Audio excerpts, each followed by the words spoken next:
అసలు మొట్టమొదట అనుగ్రహించింది ఒక బోయవాణ్ణి. వెంకటేశ్వర స్వామి వారికి చామదుంపలు తేనెలో పెట్టి పెట్టి ధన్యత పొందినవాడు ఆయన. ఒక రోజున చామదుంపలన్నిటినీ ఉడికించి మెత్తగా అయిపోయాయని చూసి తేనె పట్టుకొచ్చి దోణిలో పోయివే పట్టుకెడతాను వెంకటేశ్వరుడికి అన్నాడు. ఆవిడ చూసింది తేనె అయిపోయిందండి భార్య.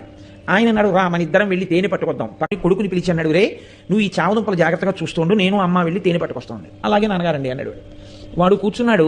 బోయవాడు భార్య పక్కన ఉన్న అరణ్యంలోకి వెళ్ళారు తేనె కోసం. చేసి తేనె పట్టుకుని వచ్చాడు ఆయన వెంకటేశ్వరుడితో కలిసి తింటాడు. అందుకని ఆ తేనె పట్టుకుని వచ్చే లోపల ఈ పిల్లవాడికి ఆకలిసింది. వీడికి ఏమిటి అలవాటు, నాన్నగారు రోజు అక్కడ పెట్టి తిని వస్తారు, అప్పుడే మనకి పెడతారు. కాబట్టి అక్కడికెక్కడికో వెళ్ళి పెట్టడం ఎందుకు, నాన్నగారు ఈ చెట్టేగా వెంకటేశ్వర స్వామి అంటుంటారు, కాబట్టి ఇక్కడ పెట్టేస్తే అయిపోదేంటి. ఈ పిల్లవాడు నమ్మాడు, ఉన్నాడు అక్కడ ఈశ్వరుడని.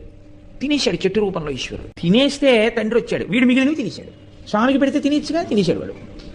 తండ్రి వచ్చాడు, ఏవిరా చామదుంపలు అన్నాడు.